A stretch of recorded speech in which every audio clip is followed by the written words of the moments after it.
Everyone, we wanted to take a quick moment to thank all the listeners, the viewers, and of course the patrons out there. The team here at Vectorsigma hopes that we can bring a little levity and a distraction from the weight of the real world. Time is always precious, but that has become even more obvious now. We want to say that we really do appreciate everyone out there that's spending their time with us.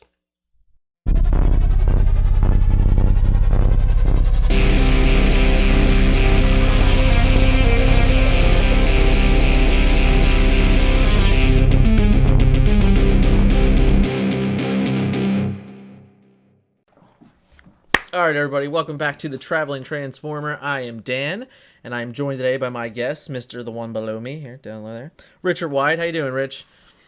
I'm doing great, man. How are you? I'm doing good. So, before we get crazy into it, how's the life, with all the crap going on? Is you making out? You doing okay? I'm doing okay. So I'm working remote. I mean, a lot of people are these days. Luckily, my job wasn't super impacted. So I'm one of the lucky few who got to remain employed fully during the time. Yeah. The biggest impact has probably been on me socially. I'm Yeah. very much an extrovert. I like to talk. That's how I connect with people. That's how I kind of get my energy. And so being isolated for the most part has been a little rough, a little draining. I just every day kind of blends together. I That's just kind fair. of feel tired all the time. Yeah. I've made do. I spent 6 weeks at home, so for me that's really weird because I travel. So like 6 weeks straight home, just me and the kids for 8-9 hours a day. That took a little while to get. It took 2-3 weeks to get used to, and then it's like, wow, this is awesome. And now I don't ever want to go. But now I'm back at work, so it's like, damn it, So, Right. what are you gonna do? Grass is always greener. Right? Yeah. So it was nice though to get the time home. But yeah, the coolest thing was everything else that happened because of that. So that's a lot of fun stuff. We were able to do way more stuff content wise and stuff, which was really exciting. But hey, we take it all, right? So Yeah. it's good to hear that it hasn't affected you too much because I've heard some bad stories, I've heard some good stories, so it's good to hear that it didn't hurt you too much. That's a plus. But Yeah. so on the Traveling Transformer, it is super, super common for me to give you the floor to start and kind of give us an idea of, in case anyone doesn't know exactly who you are, you're Richard Wyatt, you're of TransformYourGame.net, but who is Richard Wyatt? How did he get in Transformers? Why does he love Transformers? Give me the whole spiel, man. All right. Well, how much time you got? Because I can be a little long-winded. I put the kids to bed, so. Okay. I've loved games my whole life. I'm not going to start at Plan Zero, but I'm just saying Cool. growing up, I played with my family, all sorts of games, board games, card games. When I was a teenager, my mom brought home a couple of packs of Yu-Gi-Oh, believe it or not. And my little brother and I were instantly hooked. We had no idea what the rules were, but we're instantly hooked just in the concept of strategizing and playing cards, et cetera, et cetera. We eventually got good enough to go play our local store and do okay there, but we kind of fell out of that game for a long time.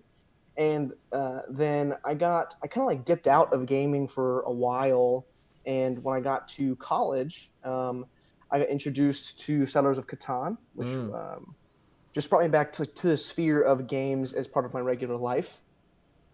I had a group I regularly played with, and over time my itch began to grow. I needed to, it was bigger. I need more competitive, more higher stakes, more complex games to occupy my mind, challenge me, and I got to Magic.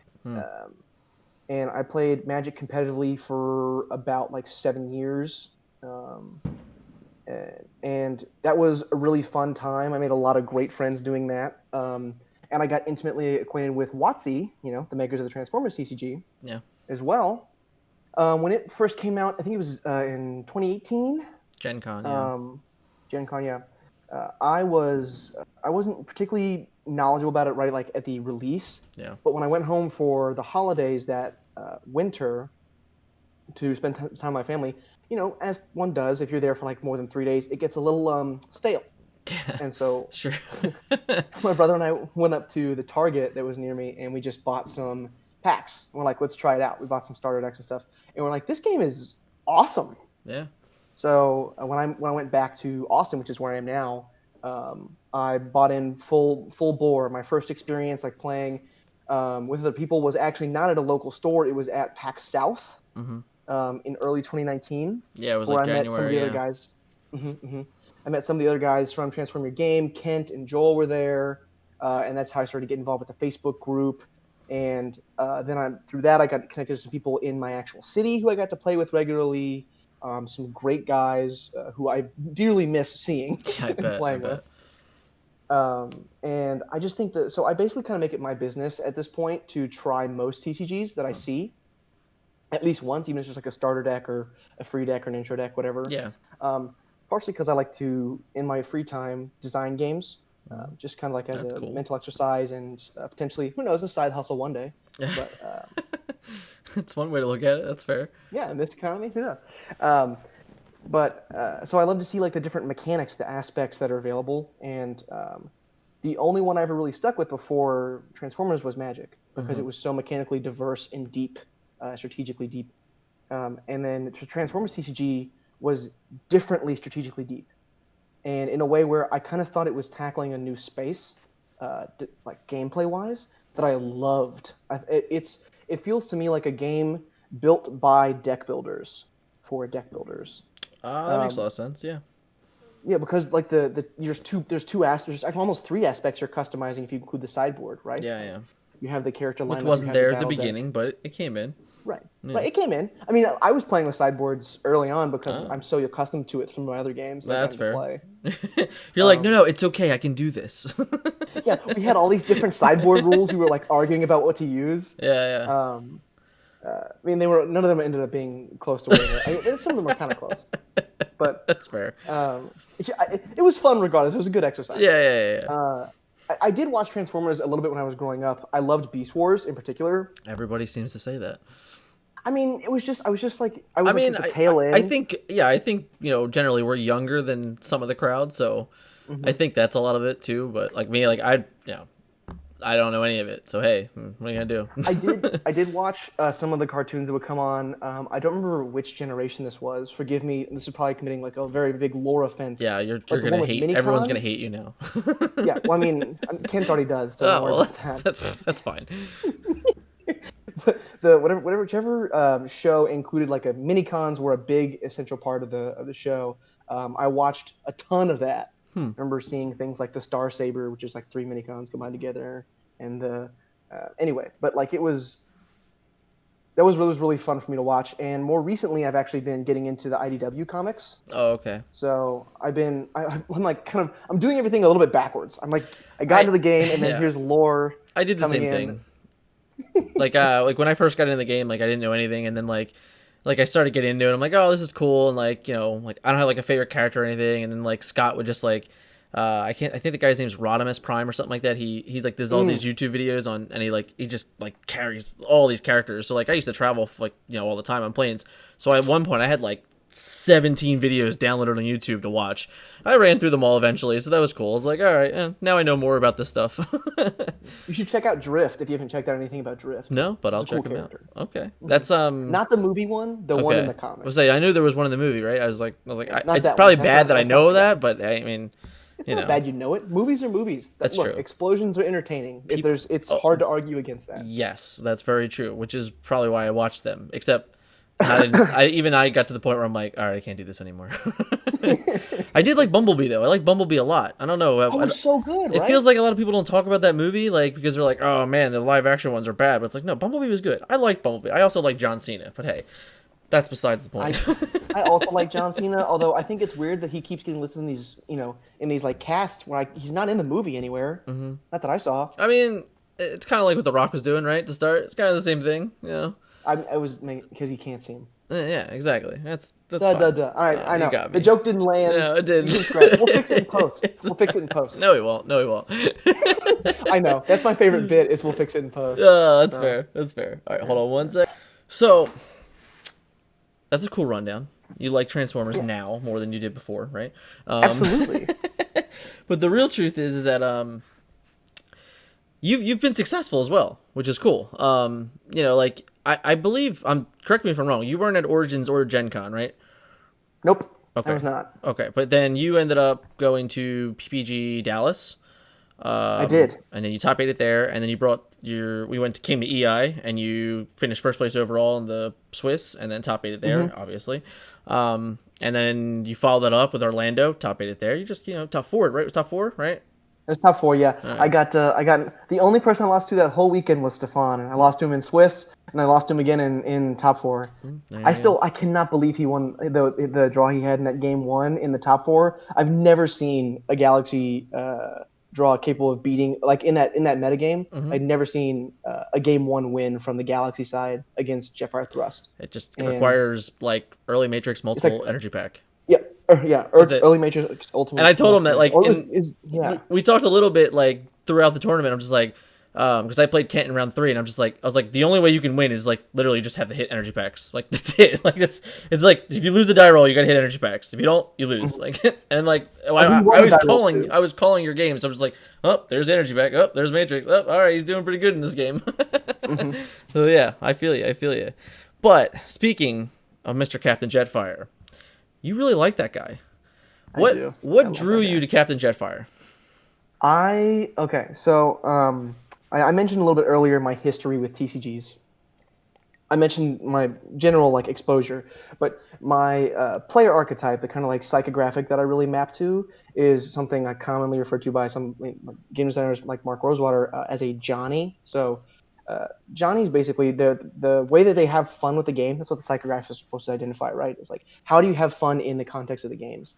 And they're trying to do something inventive. They're trying to like the 10,000 foot view and construct a particular strategy or a setup. And one of the things that I immediately saw from Captain Jetfire was that he provided massive card advantage over the course of the game. He essentially could remove your opponent's attack step from the part of a game as one of the actions they got to take. Yeah. And he naturally lended himself to like a super defensive shell, right? And he made one of the worst parts of the game, which is drawing handheld blaster, drawing improvised shield, actively good. Like he took this thing that felt horrible generally and was like actively great. He made it an active good, which was, I thought, very unique. I thought that was one of the things he did really well. And then on top of that, in Wave 3, I was playing the General Megatron deck, the 1375 General Megatron, which was kind of like the standard for 3-wide control before like Wave 5 and stuff, right? Or like Wave 4 and Wave 5. Right. And that deck really loved to make use of extra padding, which I found was particularly good against the Bashing Shield decks. And Bashing Shield was kind of beating me up when I was playing a more mixed version of the Jetfire list early on. My sparring gears weren't sticking, my reflex circuits weren't sticking. So I was like, well, Jetfire can combat the inherent card disadvantage that comes from using your upgrade play to empty your hand with extra padding. So why don't, and he's also really good at assembling it through his treasure hunt ability and card draw, making sure you always have something to swap with it because it's a green pip. So why don't we incorporate that as a part of the shell? And it really just kind of built itself out from there. Yeah, I mean, he draws cards. He essentially like builds this insurmountable defensive wall that your opponent can't attack through at some point. And he gets to, like, that type of strategy is the exact kind of thing where you get to see the life drain out of your opponent's eyes slowly over the course of the game. I just love that feeling. I can respect that. So like I agree with pretty much everything you just said. I thought Jetfire was probably my favorite character of the Wave 4. From literally the first day of opening packs and building decks, like I was playing Jetfire on day 1. I love that guy. And I think throughout the life of Wave 4, he was definitely a force to be reckoned with. He was definitely something that like people had to respect for certain. But like I want to know, right? Because like I'm just curious. How do you think he is core? How do you think he's doing now in this newer blacker meta? Boo. So one of the things that most people expressed like hesitancy about or were reticent about when it came to the list that I took to EI and picking up themselves, they were like, Aimless has 8 health, Jetfire has 20 health. That's 28 health. Yeah. Which generally speaking is just it's so far below what most teams have access to, right? in the Wave 5 metagame, it's not even there's so much health in the game. It's absolutely ridiculous, right? Yes. I could, yeah. But so the thing that Jetfire often lost to was when someone would do something like play the orange black deck that David Burgos popularized at the end of the metagame. It was a terrible matchup. And then when someone would do something like draw 3 copies of the bigger they are over the course of a game, and that's just 12 damage. It just adds up. Yeah. Which is just rough. Like, it just is. It's hard to really combat something like that when your health pool just isn't a resource, or it's a resource that you're more constrained on. Yeah. So I mean, in an orange-black metagame, like straight orange, Jetfire was fantastic against. Yep. Right. I agree. Just because he put up the highest average defensive stat. Yeah. But I mean, that's pre-belligerence too, right? So belligerence also absolutely thrashes because he was so dependent on like the tough. Yeah, you were so all in on these, on like you said, the extra paddings and the hidden fortifications of the world that like those cards now are just like, yeah, they're just worse. And on top of that, there's more interaction for secret actions too. So the fact that he was able to draw you and have you more reliably have access to your secret actions is not blanked, but it's certainly like less valuable in a world where counter espionage is a main deckable card. And he's like another like perfect character for Spy Master's Ruse, you know, because you're like, oh well, I'm just always gonna have enough cards in my hand that I always just play this. But it's still like, it still comes down to that, like, man, that 20 health, and then especially with my other characters that, like you said, like, even if, like, we say we throw a Titan in there, you know, and, like, we do something like that, like, your health pool is still pretty low, so you're just, like, it's just, like, the black, like you said, the black decks of the world, just, like, I don't care, like, I'll just always deal 6 damage to you, and you're just gonna cry eventually. Like, you're like... Absolutely. Sad face. It's unfortunate, but it's true. Yeah. No, I agree. I think that was one of the things... sorry, I didn't mean to interrupt you. No, you're good. But I think that's one of the things. So I know that Vectorsigma popularized. You know, I know you guys have John Palmer as your own Jetfire advocate on the team, right? Don't tell anybody. He forgot. Okay. Well, I know that you guys were popularized kind of like the 3-wide Jetfire with, you know, the Airstrike Patrol playing Night Flight, who best 4-star of the game, not close. Go Night Flight. Probably not. Yeah, I agree. Like, there's nothing. And and then Tailwind, who is just absolutely absurd, right? Popularize those two because you have way more access to health on that, right? So like you just get like 7 health on the Too Tall Jetfire list. But I did think in particular, like towards the end of the metagame, right before the orange black deck started to take over, the Too Tall Jetfire list was actually better because you could be thrust main board. You could keep aimless in your sideboard for specifically the Airstrike Patrol matchup back in the day. Yeah, I thought the thrust main board was bold. If like honestly, because like I felt like you said like in that game, like I should never lose a game 1 on the draw or on the play against Galaxy. But that says to me like, well, I might lose on the draw. So like that's a bold statement. It's like, all right, well, hey, you guys are gonna take it. Good for you guys, but it works. You know, sometimes it works, sometimes it doesn't. That's the game we play, right? Absolutely. It was. I would be lying to you if I told you it wasn't a risky thing to do. I mean, yeah. If there was, I felt there's more of those black decks running around. It'd been like, yeah. Kent played against one of those in I think maybe his last round before top 8 because he also top 8 with Jetfire Thrust in the Orlando tournament. And he came over to me after and he goes, I've never lost games that convincingly or that fast in my entire life. It was unwinnable. Wow. And I went, okay. Like, good to know. That's great. Thanks. We're getting fireworks around here. Jesus. Okay. I don't know if you can hear them, but I can. Whew. I heard like a dull thud. Okay. So hopefully the dull thud is what's communicated to the viewers. Apologies. Yeah, apologies, people watching. I can't help Philadelphia. They're just assholes sometimes. That's all I can say. Hey, we got those everywhere, man. We got those everywhere. That's very true. That's very true. So, getting away from the Jetfire, since I think for now we have to maybe just put him on the back burner a little bit. I don't know. He's still really cool. He still does a lot of good things. I think he needs some help maybe. Well, I think the problem is that the best decks in this format aren't a good matchup for him, right? So it's not that the character is less powerful. It is more that the upcoming metagame that it looks to be the case, right? Is that we we got it on here. The assumed metagame, yeah. The Transform Game. I won't hit it too much in case it's a point later. No. We've kind of identified it as like a 3 pillars, right? Every deck that we play or play against has Perceptor, Sky Shadow, or Horrible, or some combination of them. Sounds about right. Yeah, and it's not every deck, but the vast majority. Right. And if you're not good against any of those things, right? Because Perceptor builds towards inevitability almost as well or better than Jetfire. Right. Sky Shadow is a natively large attacker who has inherent width advantage and pierce.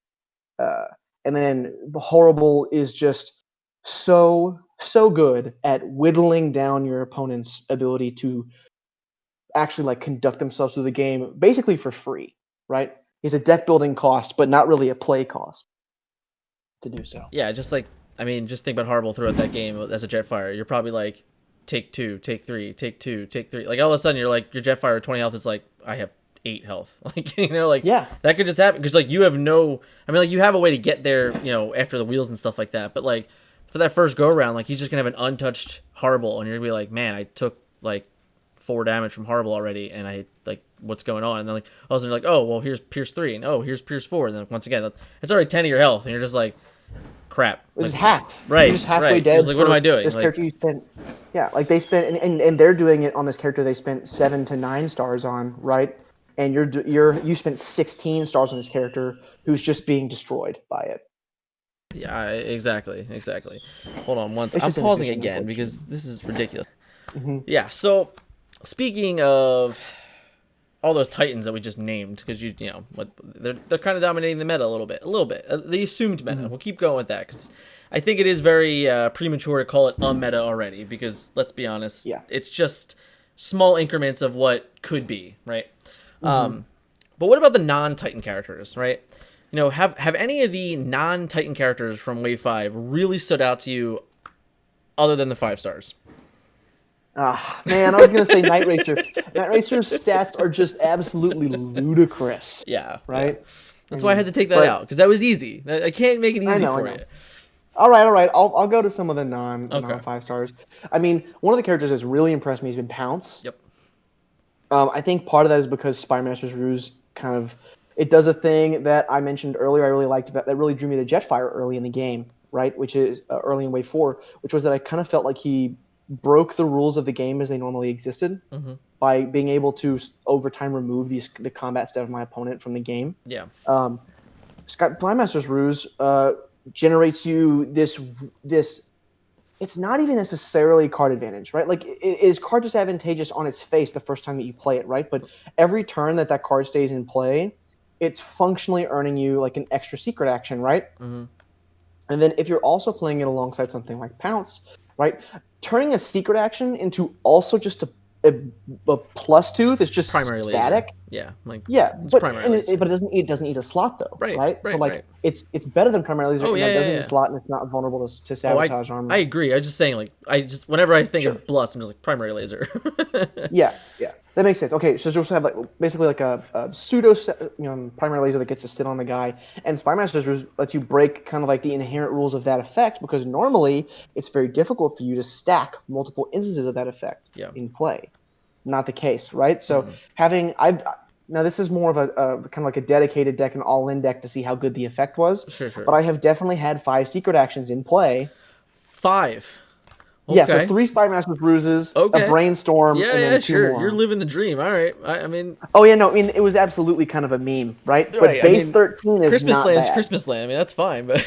I mean, I was playing... what was the lineup? The lineup was it was Pounce, Sergeant Skywarp. Yeah. I think I was playing 4-wide just to have more time to develop. Well, I think I was playing Night Flight and Night Racer. So. To get 5 in there, I hope you did that. I think I was playing Night Flight and Night Racer just to have 4 people in play, so I had more time to play secret actions. Yeah, that's cool. Because it wasn't a good deck, but I was just trying to evaluate. People aren't expecting the Pounce to swing for that much. That's for sure. Well, no, I mean the problem was that there were no other relevant attackers, right? And blue decks in this metagame don't really seem like they can have much presence or staying power without multiple relevant attackers in them. Yeah. I think it's one of the reasons why Sky Shadow Perceptor is, well suited to maybe be the de facto blue deck in this metagame, unless there's something that we miss, which there probably is, right? Yeah. It's still very early. The physical cards are not even here until, as of the recording, 4 days from now. Yeah. So, I mean, non-Titan. Well, now that to actually answer your question, because I feel like I did that thing where I tangent for 5 minutes. It's okay. Windsweeper has been pretty cool for us. Okay. Windsweeper and Pounce have been kind of like things that stood out. And Windsweeper is more like kind of in the theory crafting realm of things. Yeah. Because it's really hard to tune that battle deck we found. Yeah.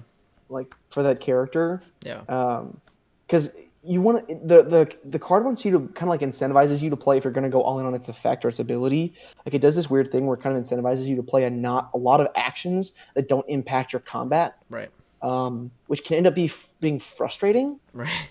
Yeah. And put you in like these weird spots where you feel like you have this big hand of things that don't do anything. Which is I think my big issue with Windsweeper is like, to me it's like you just said, like the deck has to be dedicated, and then in my opinion, Windsweeper's actually fairly fragile. So like if a Horrible is just like, all right, I'm just gonna deal like 3, 4, 5, 6 damage out of combat before I even attack the Windsweeper, like it just doesn't have enough life. Like, you know, like it just in my even experience of games I played it with like completely untuned decks against Windsweeper, I just have never had an issue with her. I'm just like, I don't know, like that character just doesn't impress me enough, because it's like you're like it's literally that simple. It's like, well, I need to do all these things to check all these bars, but then because I do all these things, I'm actually shields down a lot, and when your shields down a lot, you're like, I'm just leaving myself vulnerable. So I think that's the weird thing. Like I do, like, it was one of those characters when it was first released, like I remember reading it, I'm like, all right, that seems strong, the stats are good, you know, they're acceptable. And then it was just like the more and more I had seen and played, I'm just like, I don't know, the card's just awkward. I don't know. We haven't seen her see any success in any deck that has sub 40 health. Yeah. As a total, because it's too easy to focus her. Right. In Windsweeper is a female, right? I'm not getting I think that wrong? Windsweeper is a female, yeah. Okay, That's a guess. But again, another low offense. I know we're on strike 2 for me at this point. I'm right along with you. It's cool. It's fine. But yeah, we've not seen any success from our side with her in any deck that has sub 40 HP as a start. You kind of have to break that threshold to really be able to not invalidate but check the out of combat damage that is just abundant in this. Yeah, and I know we keep going back to it, but like I've seen like her with the Sky Shadow, and I actually think that it's interesting with Sky Shadow because like it creates these spots where you can actually like get your Sky Shadow below 10 health and stuff like that, you know, with healing and stuff. So it's interesting, and it's where like you're net gaining to that 40 and you get the ominous. So it's kind of, you know, it's like maybe you're getting in around that area, but like the point is, once again, it's like at that point you're just like, well, can't I just play a better character with my Sky Shadow like everyone else is doing? That's what I was trying to say. Like, so it's not. I totally agree with you, by the way. That I've seen that deck, and the first time I saw it, I went, "Oh, that's interesting." Mm-hmm. But I think they're not capitalizing on one of the problems with that is like when you play Sky Shadow, who's a card that you're like, "Oh my gosh, this card is powerful," right? Yeah. You have to look at how efficiently can I use the non-Sky Shadow stars, right? And how efficiently can I use the Sky Shadow pieces to maximize what they're giving me? Right. And one of the most important things the Sky Shadow gives you is the fact that the character is inherently not flip intensive while being really excellently statted and having relevant text on the cards, right? So most of the really powerful cards that we have seen in the game, they have put some demand on the flip characters portion of your turn, right? Even something as simple as Flame War needing to be your first flip in previous wave metagames has been something that like you've had to incorporate into your team building. Yeah. Right? You can't ignore it. You can't be like, well, just flip this guy first, and like, well, you don't get the tough from Flame War. You go, yeah, well, maybe I have to put a different guy who can attack without flipping into the team, so I can make sure the Flame War gets on the right side. Yep. Like, how does it affect marksmanship? That kind of thing. Well, I think marksmanship is not dead, but it's much reduced in effectiveness. But okay. I like that card. We'll scrap that. Just fix it in post. It's okay. We'll come back around. That's two. You got to for those of you ticking at home. Damn it. And the fireworks. And the fireworks do that too. But yeah, that's one of the things that I think we've seen be like the most powerful pieces of Sky Shadow. I think it was one of the things like on one of the earlier podcasts, but the podcast like right after Full Spoiler came out, we did like a post-mortem on characters. Post-mortem. Yeah, after the spoilers were dead, right? It's just the way you say it, you're like, oh, it's over. I mean, the spoilers are over. Like, spoiler season is so you're exciting. Right. It's Christmas every day, right? Some days. I mean, I've told you this offline plenty of times. I'm not a fan of spoilers. I hate them, actually. Like, I just give me everything at once, and I'd be a lot happier. But whatever, I get it. Well, that's where we disagree. Give it to me. Just. No, see, the best part about Christmas is that it's Christmas. You get everything at once, right? You're aiming for like Hanukkah or something like that, which is fine. Okay. That's fine. I just don't like that. How long does the gift opening portion of Christmas happen? Like an hour. Does it last? An hour. It's an hour. Okay. I hope. I mean, that's maybe. I don't know. In my family, the tradition is like first of all you open gifts in rounds, right? So like we'll open one and then let someone else open one. Sure. And on top of that, my great grandmother started this tradition where she would put on everything that she opened for Christmas. So like if she opened like 2 necklaces and a hat and a shirt and a sweat, she'd wear it all. She'd put all of it on over the course of the day. So we all kind of do that, and that's my approach to deck building during spoiler season. Oh, sure. Oh, I put it in. Oh, put it in. Oh, put it in. Yeah. Like, I'm just going to play this bad card. And I'm going to play that bad card. And I'm going to play this bad card. Right. But I don't know they're necessarily bad or how bad they are until the context kind of proves itself later. But sometimes you learn things you weren't expecting to. Sometimes you go, I actually look good in this shirt that I tried on as a joke, right? Yeah. That's fair. Shout out to the rock shirt again. Yeah. Just getting them all the cheap pops. Just low hanging fruit. That's just my bread and butter. That's fine. I dig it. Yeah, so I fall on the opposite side of the spectrum for you in regard to spoilers. Okay. I thoroughly enjoy them. Listen.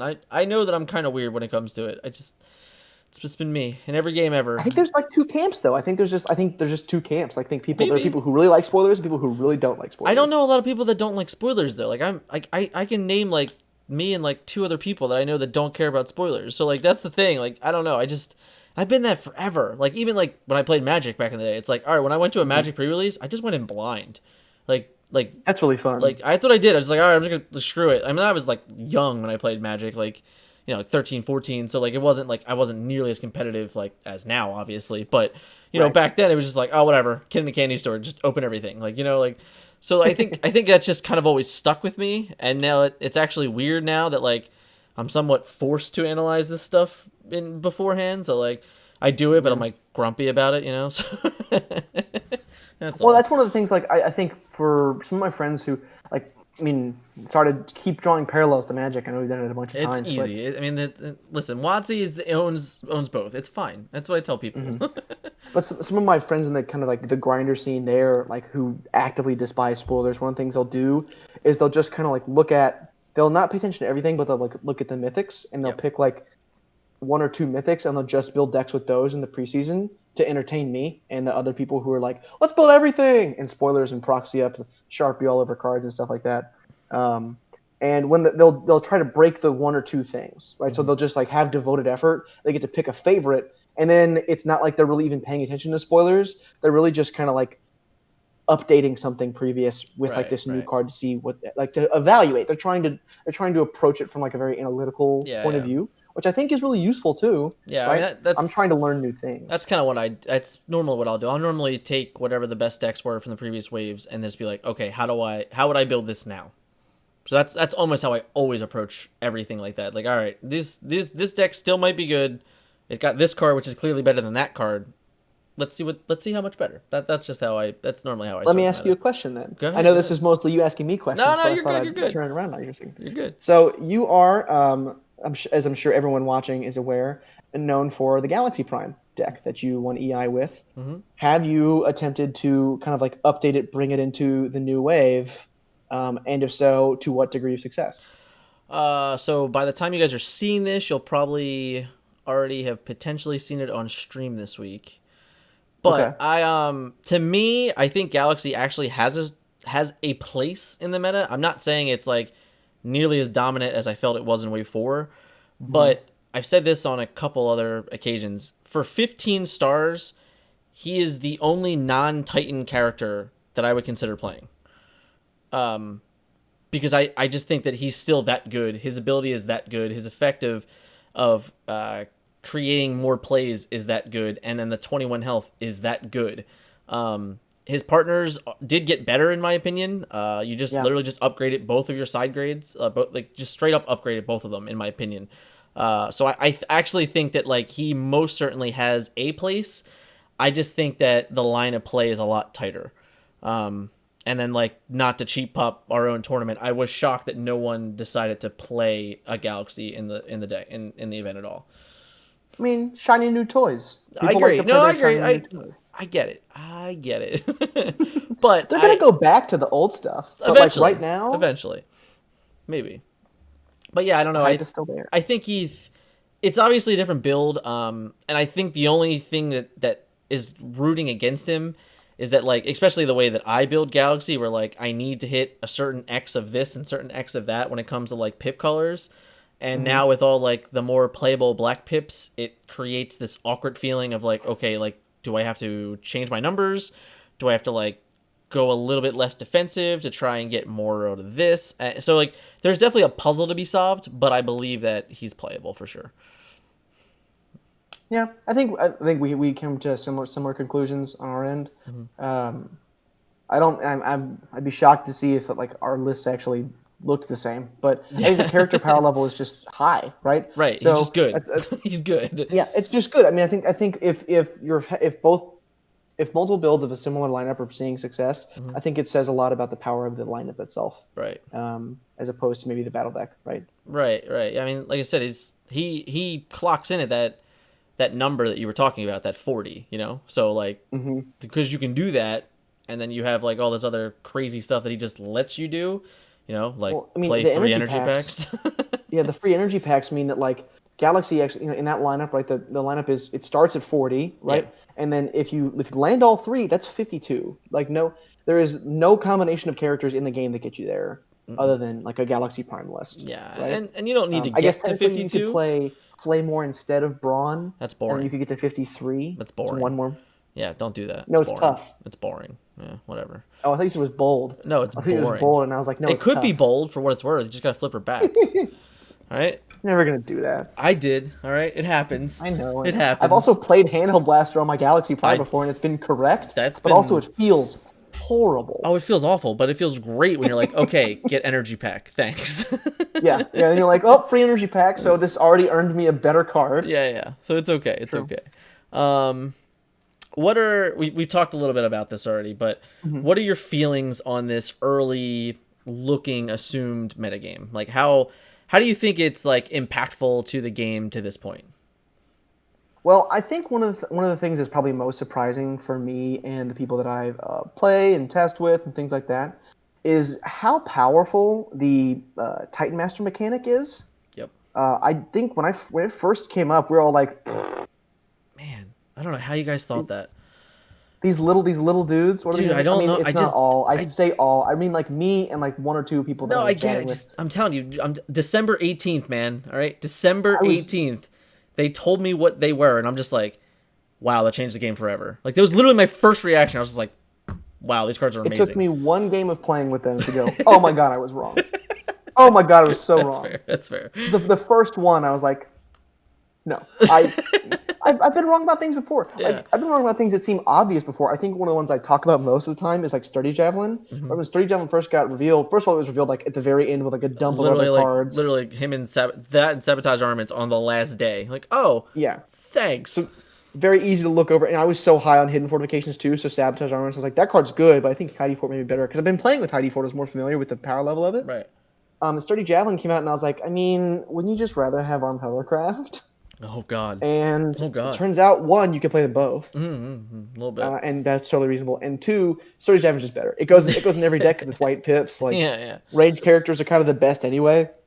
At least at that point. And it took me 1 game of playing with Sturdy Javelin to be like, oh, I was wrong about Sturdy Javelin. It took me 1 game of Sabotage Armaments where I got blown out. I'm gonna win. I had the Energon Axe. I was like, your Heidi Fort doesn't mean anything. And he was like, he flipped Sab, and I went, yeah, this game's probably over now. like, oh. It's like, well, if I keep getting beat by this card, maybe I should be playing it. Right? That's a good point. Which is a lesson for people at home to take, right? First of all, don't be afraid to change your evaluations of cards. Like sticking your heels in or digging your heels in on something that like you thought was your first impression, your original opinion, is not something that I have found is helpful to me over time. Yeah. I actually sometimes I'll try to disprove my own evaluation of cards. Like if I think something like composite armor is bad, I will try to build a deck with composite armor and be like, maybe the context isn't apparent on paper or like at first glance. Maybe you have to dig in. And I've occasionally been able to rewrite my opinions of things in a way that has granted me actual competitive success in the long run. So that's fair. A lesson for people at home. Yeah. I'm the opposite. I like sometimes just like people tell me things. I'm just like, all right, show me, like one of those. And then like they show me and then I'm like, okay, well then this, that, and that. And they're like, oh yeah. I'm like, so like, I like to play both ways though. Like there's definitely times where like I'll look at a card and someone will be like, this card's just like amazing. And I'm like, I don't know, but maybe. In what context? I think it's important to ask the question like why or so how, horrible, right? I thought horrible was good, right? I did. Me too. But people or like, the team and others that I had seen playing it, I'm just like, I don't think any of the ways you're playing that makes this card look good to me. Like, and that was the real truth. So like when I first put Horrible in the Sky Shadow deck, and that was like the first time that like I had played Horrible ever, I'm just like, okay, this dude's nuts. I was like, so like my opinion was correct where I'm like, the card's good, but like everything I had seen, like Scott was playing him with a bludgeon and Stefan was playing him in that four wide pierce deck, and I'm just like, like these are all like cool things, but like it didn't showcase the character to me. So like literally the moment I put him with Sky Shadow, I'm just like, wow, okay, this is what this dude's all about. So like that's the earliest one I can think of. Horrible also gets to maximize the fact that Sky Shadow isn't very flip intensive, right? Of course. Because you always get to be in the mode you want to be in. You either get to do the multiple damage and flip him to move a damage, right? So you're breaking the symmetry on your damage every character cards, or you get to make sure that like you're back in the correct mode and do a couple damage in the wait, and like you have 4 attack for the actual swing. I mean, I think that's one of the ways where like he's proven to be so good is just the fact that like he is kind of flip intensive for you to really get use out of him. Because I think one of the things that people don't understand about the power of Horrible the character is that a big portion of how powerful he feels or acts in a game is about how many times you get to flip him back to alt mode.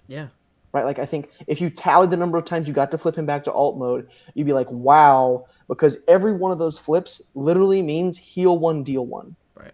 And that is an absolutely unreal rate on the like stars honestly, you pay for the character. Just with you saying that, I don't know, like we haven't talked at all about that, but like I don't know how you guys evaluate wedge formation with Horrible, but personally I think it's like the best card in the deck, and a lot of these decks don't even play it, and it's literally the exact same concept you just said, where it's like I heal 1 and I deal 1, and on top of that I have a range character so I get to draw a card, and it's a green. And I've seen all of these decks, like, seemingly not playing it, and then on top of that, none of them even had that much draw power in it. So, like, if anything, it just gives you a cycle ability, along with zapping and healing. It's like, how are we not playing this card? The card's amazing. Like, I don't know. So that's just a little tidbit for any of the Sky Shadow players out there. If you're not trying that card, I think you should try that card. For me, it was powerful as hell. I don't know. I was blown away when I had seen all the deck lists in the Alpha Trion tournament. I was just like, why is no one playing wedge formation? Like, what's going on? Yeah, I mean, if you think about it, if it's a heal 1, deal 1 in that deck, right? It's basically like a green zap that also has a black pip and draws you a card. Man, what a horrible card! It sounds horrible. The low hanging fruit is my thing. Yeah, you can't take it. Yeah, that's fair. That's fair.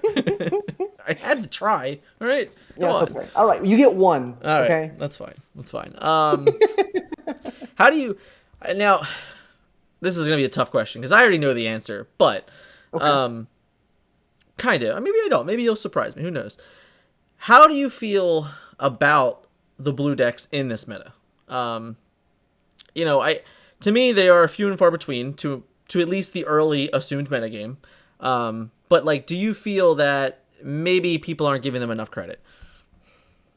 I think that the one of the things about blue decks as they might exist or do exist in this metagame is that I think they have to take on a different form than people are used to. So, but I don't think that that's necessarily too big of a thing to ask, because I think the wave 4 blue decks looked a lot different than the Wave 3 ones or the Wave 2 ones, Yeah. right? No, I agree. And it's one of those things that people like maybe just not pay attention to. Right. I think orange decks, generally speaking, like what you're asking from your lineup has never really actually changed very much, like wave to wave, with the exception of like Wave 3, Wave 4 giving you the access to more 4 wide builds, right? Right. But I think for blue decks, what the things you're trying to answer actively determine what kind of lineup you can play, not just what your battle deck should contain. And I think that's a harder question to answer. I think it's why Shockwave took so long to really like show its power in the Wave 3 metagame. Yeah. Right? I think that's a great example of it. I think that's one of the reasons why like there were so many weird control decks in Wave 4, right? Like people playing Thrust Mainboard and I mean, you had 2-wide, Jetfire, you had 3-wide. Shockwave, you had Galaxy Prime, you had Octone. You know, like there were so many. You know, even General Prime to an extent. Like there was so many. Absolutely. No, you're 100% correct. And I think that like one of the problems with this metagame is that I think this is the most number of questions. Right. Okay. So people often describe the dynamic between aggressive decks and more controlling decks as one deck is the question, asking the question, and one deck is providing the answer. So I think what aggressive decks are kind of doing in this wave is between all the like excess of direct damage that they have out of combat with just like the plethora of cards that exist and the efficiency of their characters like horrible. I think with the advent of belligerence, and I also think with just the plethora of orange-black pipped cards that are good enough on rate that they're just kind of free to play in your deck anyway. They just move the game forward. Yeah, they move the game. They're proactive. But here's the thing, right? So like those are 3 different questions. Yep. And those are up until this point, there has not really been any kind of impetus on control decks to answer 3 different axes of play. Right. Not to mention the fact that a lot of these aggressive characters have way more health than we're used to seeing.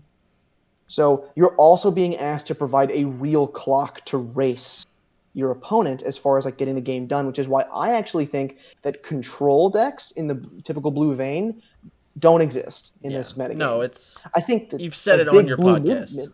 I have. Yeah, I have. You've said it, and for anyone the links will be in the description. Don't worry about that. But the mid-range idea, which in my opinion, it has existed in this to a certain extent. There's been a couple lists like here and there that have succeeded that were kind of in there. Like if we go back to Origins, there was like the Sentinels with like the security checkpoints. Like that was kind of like the first idea of it. And then like the deck that we played at Gen Con, I kind of classified as like a mid range. It was like the General Optimist, like mix pip, always get value out of your tough deck. You know, like. It's kind of those concepts. It wasn't me, it was Scott, but I never take credit like that, trust me, ever. But those were like very, very subtle hints of those things. I think now it's like you have to hit them with the hammer at this point because like it's just like you said, like there are so many bars that you have to check that it's like, all right, to me at this point, very early on in the assuming there's only X things that even allow you to check those bars. And then on top of that, along with, like you just said, you're on a clock. So, like, you still have to also effectively win the game. And that's just because of the nature of the game right now. Because if most of the aggro decks are orange-black, so every turn they move the game forward, period. Like, it doesn't matter what's attacking you. It has a number that it's going to hit you for, more than likely. That is also something that we had never had to deal with before. Now it's more prevalent than ever. So, it is definitely an intriguing time, and I think that's kind of the reason why you're not seeing it as much, because a lot of people haven't had the time or even, for example, gotten the cards yet to really adapt and try to figure those points out. Yeah, absolutely. I think those are great points. And just to rephrase it one more time, like in maybe a different lens for people. So I mentioned kind of 3 axes, pardon me, upon which like the aggressive decks are kind of acting, the primary threats in this metagame that are looking to be. They're doing a lot of damage out of combat. They have more health. They have more health than normal. Their damage floor is raised, and they have a card, like one particular card that is really good at destroying long-term inevitability, which is belligerence. Right. So the plethora of black pips that are easy to include in these aggressive decks means that the damage floor is raised. It's not 0 anymore. They're not going to swing into you with their shrapnel, hit 2 ISO functions, you block all of it. No. You know, that's just not going to happen anymore. One, because you can't play shrapnel against horrible. But number two, That's true. but number two, because there's just so many black pips that, like, in all odds, they're going to hit at least 1, probably 2 over the course of any of these swings with these bold characters, right? So you're taking a minimum of 2 if you manage to hit the actual defense threshold that you're being asked. Right. And you can't really do so with tough cards because the tough cards on the whole are mostly invalidated by the kind of threat of belligerence. And the worst part about that card is because it exists in the game, your opponent doesn't even really have to play it in their main deck, right? Because you're supposed to respect it anyway. Right. You have to. Maybe the metagame will settle in a place where there will be like a couple of weeks or a couple of events, maybe like some of the online ones that Vectorsigma puts on, where maybe people aren't playing belligerences because they're not giving due respect to the blue decks. Maybe you can go back to some of the tough stuff and it lets you answer the other things in a more efficient manner. Yeah. But that probably won't last either. No, it's a never-ending cycle. I mean, that's a metagame. So, like, that is a metagame. I've said this over and over again. Magic, they have events every week, and every week things get posted, and all the information is out there available all the time. In this game, we don't really have that luxury, because our events, if we're being honest, they're normally spread out like a month or 2 months or something like that. So, like, between point A and point B, 10 things might happen, but no one knows about them. So it's hard to adapt. Or very to those small things. groups, very concentrated groups. Right. I think one of the things that is true about this game, at least right now, right? Like, I think it is a good enough and strong enough game with a cool enough IP that it will expand in the future. But it seems very like pocketed. Like there's like pockets of players. Yeah. And so oftentimes the individual pockets, with the exception of stuff like this where we get to collaborate, right? We have access to a limited set of information that may not be readily available in its entirety to other groups or other pockets. Yeah. And it's about the cross-pollination, which is where things like the, fast-paced metagame evolution comes from. Yeah. So which is it's just harder because it's the lack of information. That's all. Like we're just we're not privy to having infinite tournaments, unfortunately. I mean, one day. Fingers crossed. Don't close out the possibility. Don't close the door on it. One day. I would never. I'd never. But before I go to the last part, is there anything else you want to say about the metagame? Anything you want to throw in there? All right, I'll tell you what. Simple answer: like or dislike, or impartial. I mean, I am one of those people where if I'm presented with a best deck or a best couple of decks, I kind of see it as a challenge. Yep. Or like I want to think one of the things I said earlier was that one of the things I loved about this game is that it felt like it was a game built by deck builders, and it's a very much like it's pleasing for someone like me who compulsively does this. Just even in the back of my mind while I can be working all during the day and I just have like a spreadsheet up, be like deck idea, right, and then I'll go back to what I was doing. I say it all the time. I can't turn it off. My work is like my second job. Like it is. Like, that's so. Mind if I steal that? I tell you can because I tell people all the time. Like since like it's like because this game at the end of the day came out of nowhere, right? Like it was never on my radar to play ever. And then like one day I'm at PAX Unplugged 2019, and the next day I own Transformers cards. So like it's just like the game was never on the radar. I was so out of card games for like realistically out of them for like 5-6 years. So like that quick I went from okay, I'm just, casually doing whatever and playing, Mythic Val and Mystic Val and stuff, like Legendary and all these like just random board games that are deck building games that are fun to like, oh wait, I'm actually now playing a competitive card game again. And then like the moment I became a content creator, it's like from that point forward, it's just like, okay, this is like the only thing that's actually important. And so it's like when I make that joke, like, oh, like this is probably my first job, and my second job actually just like, yeah, whatever, that just pays the bills, but that's just how I approach it. It's like, oh well, I'd rather focus more on that most of the time, but we can't always do it, but that's what we want to do. So I feel you, man. I feel you. Trust me. Man. Labors of love are a little more easy to execute on the regular. Yeah, just true. Yeah, I guess so. You're not wrong. That's fair. So, as normal, the last part, you already kind of did this, but it's fine. I call this Anything Goes, which means I let you take over the show, and you can say whatever you want, ask whatever you want. We can just do whatever you want. It's up to you. Well, I think the first thing I have to do is probably, I know we've done it a little bit, was just give a shout out to my teammates over at TransformYourGame.net. we do a podcast every week where we get to cover more cool stuff, kind of like the conversations we've had here. Things about the upcoming metagame, strategy, generally speaking, kind of like deep character or deck analysis, that kind of stuff. But I think let me intrude real quick. I want to thank you in advance. I think through these trying times, it was so important for all of us as content creators to do our best to put out content for people to be able to watch and be able to appreciate. And you guys did it the whole time. And that's something that needs to be thanked, because at the end of the day, the community needed us to keep the game hyped and needed us to keep the game going. So the fact that you guys took that time and committed your time to doing that, I thank you for it. Yeah, and same to the team of Vectorsigma. You guys putting on the tournament events, stuff like that. Like I think one of the things I was thinking about actually earlier today, before we even got sat down to do this, was talking about you guys introduced the tournament tier to your Patreon. I don't mean to shout out your stuff, but I can't help myself right here. And that's one of I think that's one of the things where I'm gonna with the cancellation of Gen Con and Origins and the kind of questionable future regards to like the fall and winter events, right? I think I'm gonna bite the bullet and join the tournament tier. I look forward to it. Just so that I have access to both keep myself sharp, and then a way to participate with the other people that I really enjoy this community too. I think that's one of the things that's like I've gotten to be a part of a couple of different communities, whether it was different board game groups or like different things on Facebook or competitive Magic, and I've never had quite so enjoyable a time as I have interacting with the Transformers TCG community. I agree. Like it's a great community. It really is. It's like it has been an abnormal experience. Right. I mean, there's a couple sour grapes, but like other than that, it's such a phenomenal community. It really is. And I mean, Drew I'm sure you might have said it on multiple interviews at this point, but like he has said it like, and the moment he said it when I was listening to Scott and Vince at first, and then he repeated it again on Blues on Attack when I listened to them, like the community really did stick together through this, and they really are sticking together through this, and that's just awesome. Like it really is.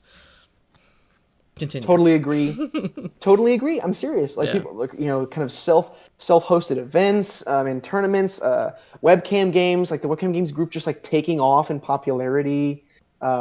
Content creators continuing to put out stuff despite like the just confusion and I guess like question marks that exist out there in the world right now, both for them and for their families and for people they know.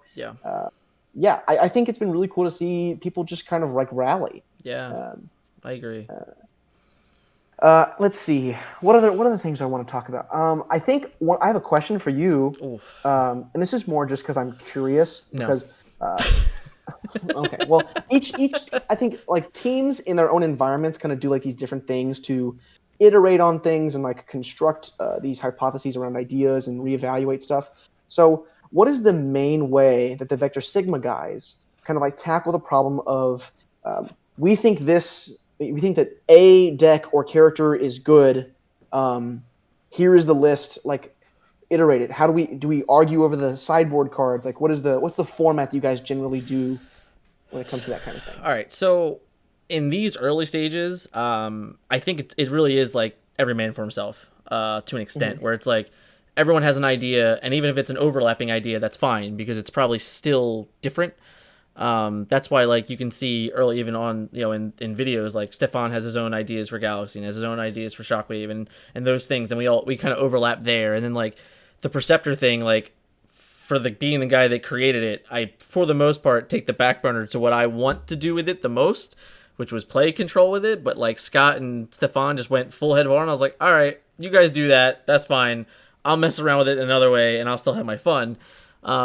And then, like, Vin, I swear, Vin is so precious to us. You guys wouldn't even know it, but, like, he is unbelievably precious to Vectorsigma because he's just that guy that, like, any idea is possible, So, like, every single week or every single day almost, like, there are times where, like, we have these conversations where I'm just like, he literally forces me to think. Like, he really does. It's like he comes up with, like, 30 deck lists in, like, minutes. Like, it's amazing to me, like, how he just always has everything. But like the core answer to that is it's most of the time very easy to read a character and go, that card's good. And then it's like, okay, let's work backwards from there. Like, okay, so like for us, Jetfire. This was the easiest one for me because Jetfire, I was on from day one. That card was amazing. I played 2 games against Bugs, and I blanked a barrage and a kickback attack, and I'm like, I am never putting this deck down. So like, those characters are easy. To me, it's always the fringe characters. It's always the sideboard characters that I think that early on we excelled at very well, and then like because of the addition of combo in the game, it's changed a lot of our thought processes before that. But it's also been the ability to just be like, okay, I know as a player that like I have to respect that, which has always been a force upon in any of my sideboards since, you know, maybe even before Daring Escape, but a little basically since Daring Escape came out. It's like, okay, well, like now you just have to know, like I'm gonna dedicate 3 or 4 cards to my sideboard, and like I'm already erasing from my mind like what my sideboard looks like because I know that like I have to have that set. And then the next part's like, okay, what cards are like ace in the hole cards that like are you required to play in order to win a matchup? And that is just like that's the exact same way you commit to combo, right? Because like combo just beats you if you don't respect it. But if all it takes is 3 hijacks, maybe, you know, maybe a 4th of something else, then like I can afford to do that because like I don't want to just lose the combo. Now I do believe that the Thrust edition changed everything once again, but that's besides the point because that's evolving metas and that's everyone figuring out things. But in the early on stages, it really is just finding that character here, that character there, and then slowly putting the puzzles together. Like I told you, like Scott had horrible this place, and then Stefan had horrible that place. I'm just like, I don't know. I don't think that's the best way to use horrible. You know, like it's clearly a good character. It's clearly a character that's powerful, but like I don't think what we've done so far was good enough. So it's like, all right, take 3. You know, go at it again. And the same thing can be said for Perceptor in a way. You know, I think like Stefan he's playing Perceptor Sky Shadow for a while now, but he was playing it as orange. And me personally, that's not how I want to play that deck. I very much respect the list that Jempty put into the tournament.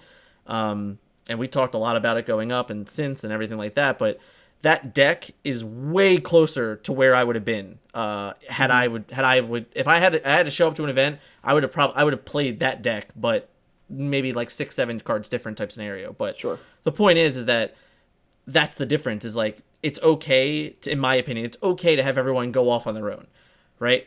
If they're like say for Origins, you know, even if the set came out in April, we would have had 2 months to Origins, right? You know, like. So you can still kind of allow for that to go on. And then, like, as you see things pieced together, it's like, okay, that's when it's time to band together. It's like, all right, let's figure out what are the best couple decks here, and then how do we make them better? So that's always been the way. It's always been like, all right, you do this, you do that, you do this, you do that, and then we'll all just, you know, figure out what is good on our own. And then the moment where we think we have something, it's like, okay, I think this is something, we should focus this, and then see how it goes. That was a long rant. I pulled a you. Hey, but it was good information, so I'll take it, man. I'll take it. By the way, shout out to Jempty, another Texas guy. He's out of Houston. He is Houston, yes. Jempty's my boy. I talked to Jempty a lot. He's a good dude. He's a good dude. He's a funny guy. He's a funny cat. Had him on stream a couple weeks ago, and he to this day is still the best time I've had in like the year probably because of the quarantine. Like, hey, I'm literally on the podcast right now. I'm just saying, we had a blast. All right, we got like half shit faced on a Monday night. All right, you can't take those away. I'm sorry. All right, if we were drinking right now, it'd be different, but we're not. We're still having a good time. I thought about it. I'd be lying to you if I told you I hadn't thought about it. I thought about getting my White Claws and just basing it up or whatever. It happens. No laws, right? But yeah, no. Well, sir, is that it? I have one more question for you. You got it. I know. I know. I'm sorry to like turn the tables. No. We're good. That's the point of this part. I know that you guys, Stefan really like joined the team of Vectorsigma, like in the, I guess it was right after EI. Last year, right after EI. Yeah, right after EI. How would you say like the dynamic of your team has changed with having someone who is such a prolific player and deck builder like join? So like, you guys were already strong, but I mean like it's impossible to argue that Stefan isn't one of the people at the top, right? Oh yeah. No, I agree. So there's a lot that goes into that, in my opinion, and I'm trying to think of the best way to answer this. Not before I get to Stefan. The team went through growing pains after Gen Con. And a lot of things had been going on behind the scenes, and things have changed since then. It's not necessarily all public, but it's kind of obvious to a certain extent about those changes. But it was very important to us that we want it to grow. And we want it to keep it to where it was still easy to do things. And now the funny thing about this is that because of the pandemic and this new evolution of webcam things that no one ever really thought about it before. It's so easy. It's so simple, right? But like none of us had ever thought like, oh, we can test play over webcam games, right? Like it was just never like a thought process before. So like the idea of like breaching out too far was always like, oh, we don't want to do that because like it's difficult and like things get lost in translation. And then like I can even use the example of EI where our Florida teammates, the guys from PPG, they were testing that Galaxy deck for a month and I had never even seen it, So like one of our core team members, Gabe, is testing with PPG guys and they have this deck and they're playing really well. It's beating everything up. And like we were hearing that like, oh, it's beating everything up. But like our Galaxy list was so bad, it was terrible, right? So like it was bad. It was horrible. Like our Galaxy was so bad. So like we're just like, oh, whatever, yada, yada, yada. And then like, you get to the tournament and you're like, oh, wow, like this is just like, this is literally 15 cards different than what I was playing. So it's like, yeah, I understand why you're beating these decks, but like, I wish I had this deck 3 weeks ago. Like I probably could have made it even better, like whatever, things like that in my head that are going through my head. But like, so like for us, it was very important to stay close. And at the end of the day, Stefan's only 2 hours away. He comes to all of our tournaments. Even to the certain point, we were already at a point where like we're communicating with Stefan for the most part anyway. So like to us, it was just like, this is easy. And this is simple. And like, we already get well. So me and Stefan already had like the podcast that we do. And like, there were so many connections there that like, it was simple enough for us to go, hey, we'd like to ask you to be on the team. And, I think that works well for everyone involved because at the end of the day, we're all, committed to this game at the same level. And I think that's very important when it comes to the games like this. And if you really want to be competitive, it's not about like being the best to an extent. It's about all being on the same level. So like, as long as you know what you want to do and you know what you feel you need to do, that's most important to me. What I think falls off a lot in teams is that if like there's a guy up here and then there's a guy down there and then there's like a couple guys in the middle, like I think the guy up here will always get frustrated. And it's like, you don't ever want to be the guy up there. You want to be here, because it's important that everyone has that same level of thinking, because that way no one ever gets upset, because you're like, all right, at least I can respect what he's doing, and I know what he's doing, and I can trust what he's doing. And that's, absolutely, to me, that's the most important thing about teams. And Stefan absolutely brings that to Vectorsigma.info, for sure. I mean, he could have easily had done it beforehand. And for what it's worth, we've made jokes with them all the time. We had said it for months, like after he had joined, like, you could have just asked. Like, it was like one of those, like, well, you could have just asked. Like, no one would have said no, probably. But, it's all in the past at this point, and it's cool, and it was great to do it. And then like now that there's not really any events going on, it's not like we can't. It's not as fun, I guess, but. It's been fun. We've had a lot of blasts. I mean, and even through this time with that content creator thing, like his channel has kind of taken a back seat during all of this.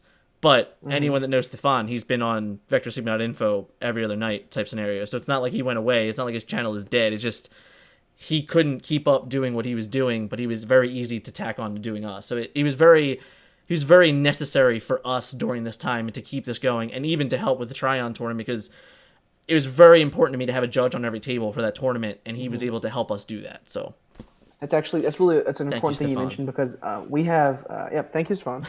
But he did also interview Kai. He managed to interview Kai for his channel a while back, and like the judge on every table thing was, so we've talked about over the Transform Your Game guys, like we've talked about hosting online tournaments like in a similar vein. Actually, even before you announced the Alpha Tryon thing, we're like, they got to it first, right? But but one of the problems we ran into was like the judge on every table thing is something where like, man, that just seems like such a huge logistical issue. It's hard, right? And I mean, and like we know several people who like would be good qualified judges, right? But then it also means those people can't play in the tournament, and like that sucks, right? But one of the things I think is cool, right? Like you guys did a thing, like you were basically like, this is for the community, right? Like we're gonna be stewards in this time, which I think you mentioned earlier that you thought it was important that channels like ours and like yours have continued to put out content that's relevant, that is relatable, that is smart, that is alive, right? Just Like entertaining. the content is alive, Just, and thus the it game doesn't is matter alive. what. Honest to me, it didn't matter. It was just a matter of like you're giving someone a half hour, you're giving someone 45 minutes, you're giving someone an hour to just be a part of it. You know, like it was. Mm-hmm. Like I don't want to go off like a crazy, but to me, from the moment this happened, it was so important. It was so very important for me to go, all right, I don't know what's going to happen in the next 6 weeks, 12, 2 months, 3 months. I don't know. But what's important to me is that I want to put out as much content as possible. And I want to do everything that's possible for people to still be excited about Transformers. And I don't know, like, I don't know if it was like, hey, I won Energon Invitational and it's so very important to me that, like, this game doesn't go away. And, like, it's like, I don't know if, like, I had just felt the need to take over and like, really do my best to try to do that. But it was just one of those things that, like, I didn't want, the moment they announced the delay on the set, I'm like, I don't want anyone to think about that. I don't want it to be in anyone's mind. I want people to think that this is already here and we can already play with it. And that was the whole point of that tournament. It was like, all right, guys, like, we're doing this for you, and that's great. But the real point is that I don't want anyone to think about the month of May going, oh, it's a dead month. There's nothing going on because we don't have the set till the end of the month. That was never the point. It was always like, oh no, it's here. We can play with it. This is how we're going to do it. Have fun. So, Which is awesome. yeah. Do I have anything else I want to talk about? At the moment, I'm not sure I do. Okay. We are releasing. We interviewed. So you guys, Tech Talk released an interview with Drew Nolasco on the Monday of this week. I don't know when the release is going to be. Yeah. Huh? As of recording, Yeah. no, it came out today. It came out today as of recording. Right? Yeah. I'm still listening to it at the moment. Oh, but, that's fair. I don't know when this is releasing. Yada yada. Sometime during the week. Yeah. Yeah. But the Transform Your Game podcast, we did also interview Drew. A couple really cool, interesting tidbits for some of the stuff they're doing for like local game stores and stuff. And we're gonna release that, I think, on Wednesday. Don't quote me on this. It's like your normal. You're normally Wednesday or Thursday, right? Somewhere in that. We're normally released on Thursday, Friday. Okay, but okay. I think we want to get out a little bit in advance because we're trying to beat the release. Yeah, that makes sense. Of Techmaster Attack. Yeah. So keep an eye out for that, and we should also be start posting more articles up right now. I know that because Kai's kind of like taking the reins on a lot of the video release and product, or I guess content there. Mm-hmm. But that's really all I got. It's okay. You got anything else for me? Any other questions that popped into your head? No. Thank you for coming on as per usual. I asked you like a month ago to do this, and then a lot of stuff happened in that time. So like. It was good that I was glad, and like I want to say this. What I think is very interesting is that you're not the first, but it is unique that the person I'm interviewing is not someone I haven't played yet. So believe it or not, we have yet to play a game, which is weird and interesting. But hey, that's okay. That's okay. You know, it'll happen eventually. You know. I did play Scott. I played Scott in Orlando. Yeah. And he had the disarm. You had the disarm. Yeah. I had the disarm. I believe I top decked the disarm as well. I think it was the worst of beats. It was either that or I had two of them in hand and he couldn't get rid of one of them. Yeah, it's okay. It's okay. Yeah, but hey, it is cool. You play the game to see how it turns out, right? Of course, but it's definitely like for me, like I do this with like people that I get to meet all the time, and like I have met you a couple times. We haven't really talked a whole lot, to be honest, but I still felt like. To me, it was like, all right, let's bring Rich on. He has a lot to say. Like, I like you. Nothing against anyone else on the podcast. You're my favorite part of the podcast, so don't tell anyone else. So if they don't listen, don't tell anyone else. But you really do speak well. You're very informative, and I was like, I got to talk to Rich for an hour. What the hell, So. Well, I think I mentioned this off air. I don't think I mentioned this on air, but I was actually really excited when you asked me to do this a month ago. Because I've wanted to have kind of a long form conversation with you about some of the more cool aspects or interesting aspects of the upcoming metagame. Huh? We've succeeded. What? Yeah.